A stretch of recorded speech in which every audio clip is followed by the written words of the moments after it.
Danes v Pomurskem dnevniku spopadanje bolnišnic s COVID-19. Kadrovska stiska v UKC Maribor. Zaradi okužb zaprli osnovno šolo.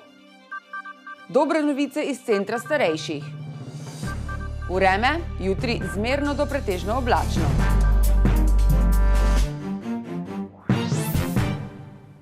Drage gledalke in gledalci, lepo pozdravljeni v Pomurskem dnevniku.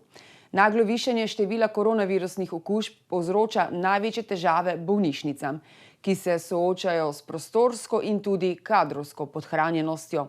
V splošni bolnišnici Murska Sobota so včeraj dopoldne uspeli zagotoviti nove postelje za paciente s COVID-19, a največji problem je kader, ki ga primanjkuje že zdaj. Zato v bolnišnici s strahom zrejo v prihodnje dni.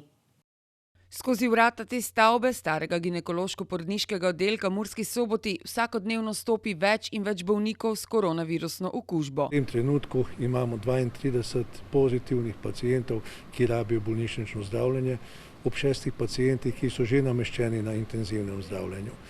Tako da dejansko sproti nekako poskušamo vse te potrebe dohajati in zagotoviti optimalno oskrbo vsakemu pacientu, ki jo potrebuje. Seveda so pa napori izredni, ker ob tem izpostavljamo, da predvsem intenzivno zdravljenje imamo tudi ne-covid paciente, ki potrebujejo, zahtevajo visoko stopnjo intenzivnega zdravljenja in tudi za te moramo poskrbeti. Ker pa je novih primerov okuženih pacientov več kot tistih, ki bolnišnico zapustijo, v Murski Soboti zdaj že pripravljajo nove postelje. Ja, dejansko smo celotno zgradbo nekdanje porodnišnice namenili pacientom v izolaciji. Najprej je bilo to mišljeno kot odsek za gripo, potem se je spremenil v COVID. Tukaj smo uspeli tudi za povečanjem nekje zagotoviti 28 postelj za okužene in še tiste prehodne paciente, pri katerih postavljamo, še sum ugotavljamo na COVID. In danes smo odprli novo lokacijo v sosednji zgradbi v prostorih dosedanjega infekcijskega oddelka. Ne primarno postelje, pač pa je kader tisti, ki ga bomo potrebovali, pravi direktor splošne bolnišnice Murska Sobota. Nas skrbijo intenzivne postelje, ker, kot se že omenil, ob ne-covid intenzivnih pacientih in covid zelo zahtevnih intenzivnih pacientih enostavno tega kadra nimamo. Tako da tukaj bo verjetno potem potrebno dogovarjati z ostalimi bolnišnicami, vendar situacija ni nič kaj boljša tudi kje drugod. V soboški bolnišnici je število okuženih zaposlenih nizko. Danes potrdili okužbo pri 20 zaposlenih delavcih različnih profilov v bolnišnici, ob tem, da se jih je 5 že vrnilo. Tako da trenutno imamo samo 15 oseb, ki so odsotni. Tako da tukaj zaenkrat, če ni hujših težav, vendar glede na dogajanje v okolju, se bojimo, da bo ta številka tudi pri nas naraščala. Zaenkrat zdravnikom tako še uspeva dohajati in zagotavljati optimalno oskrbo vsakemu bolniku, a se bojijo, kako naprej. Tudi v UKC Maribor s strahom zrejo v naslednje tedne, ko bodo morali v časovni in kadrovski stiski sprejemati določene ukrepe in nižati standarde.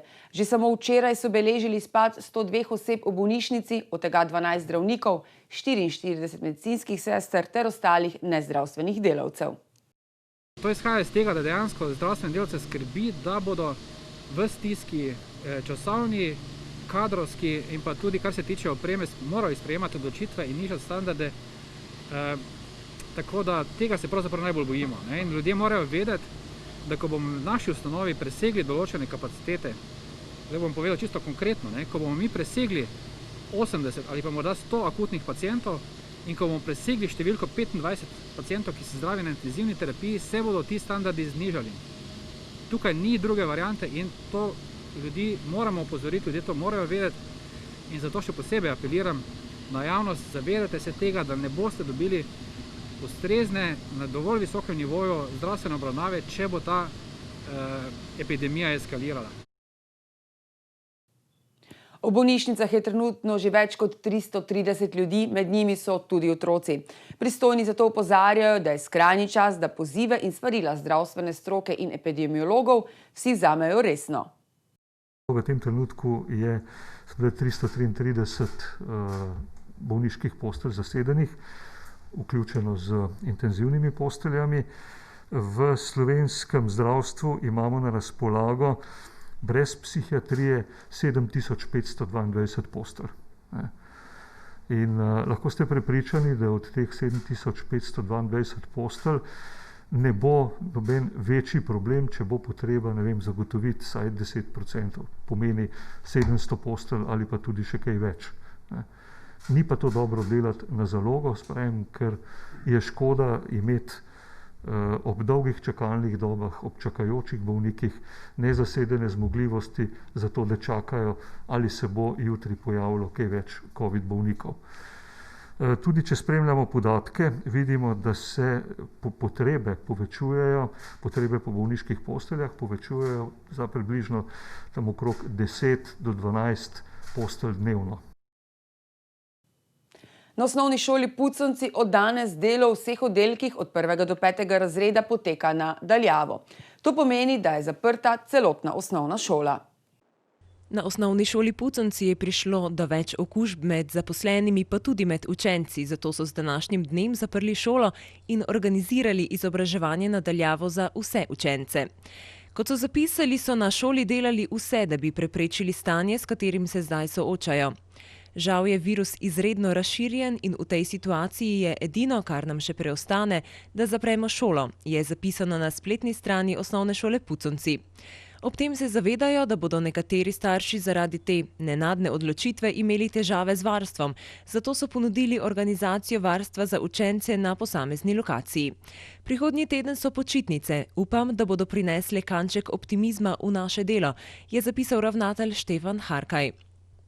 Obenem je župan občine Puconci Ludvik Novak izdal odredbo, da se zaradi širjenja okužb med zaposlenimi in učenci osnovne šole Puconci in zaradi varovanja njihovih življenj in zdravja ter preprečitve neobvladljivega širjenja okužb znotraj občine začasno omeji vstop in gibanje na območjih in v prostorih osnovne šole Puconci, tako na centralni šoli kot na obeh podružnicah. Dodatna testiranja stanovalcev Soboškega centra za starejše niso potrdila novih okužb.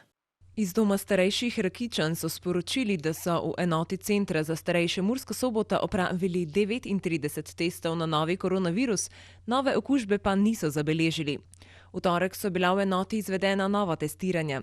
Izvedeno je bilo 39 testov, vseh 34 testov stanovalcev, nameščenih v tako imenovani sivi coni, je bilo negativnih. Poleg tega so testirali 4 stanovalce v rdeči coni, 2 testa sta bila negativna, prav tako je bil negativen test pri eni zaposleni osebi. Tako so imeli v sredo skupaj 24 okuženih s COVID-19, od tega je okuženih 9 zaposlenih in 15 stanovalcev, od teh sta 2 stanovalca nameščena v bolnišnici Murska Sobota, so sporočili iz Soboškega doma starejših. Glede na upad okuženih, imeli so 39 okuženih oseb, od tega 12 zaposlenih in 27 stanovalcev, ter umiritev širjenja okužbe, bodo v enoti počasi začeli vzpostavljati belo cono, v kateri bodo nameščeni zdravi stanovalci. Okuženi stanovalci bodo še naprej ostali nameščeni v rdeči coni, okuženi zaposleni pa bodo do ozdravitve v karanteni, nato pa se bodo vrnili na svoja delovna mesta.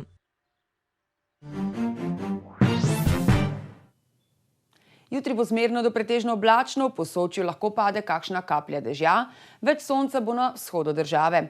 Kakšno vreme nas čaka čez vikend pa v vremenski napovedi. Danes smo imeli sončen dan s temperaturami okrog 18 stopinj Celzija. Opoldne ste v Krajinskem parku Goričko namerili 10 stopinj, v Murski Soboti, Radencih in v Lendavi pa 14 stopinj Celzija. Jutri bo zmerno do pretežno oblačno, v Posočju lahko pade kakšna kaplja dežja. Več sonca bo na vzhodu države. Še bo pihal jugozahodnik. Najnižje jutranje temperature bodo v Murski Soboti 6 in Mariboru 8 stopinj, čez dan bodo termometri v Murski Soboti in v Mariboru pokazali 19 stopinj Celzija. V soboto bo pretežno oblačno s krajevnimi padavinami, ki bodo pogostejše na zahodu in jugu. Ob morju bo lahko tudi zagrmelo. V nedeljo bo večinoma suho, čez dan se bo jasnilo. Temperature v naših krajih se bodo dopoldan gibale med 7 in 12, dnevne pa med 17 in 19 stopinjami Celzija. Toliko smo vam pripravili za danes, z nami bodite tudi jutri. Več zanimivih vsebin pa poiščite na naši spletni strani. Nasvidenje.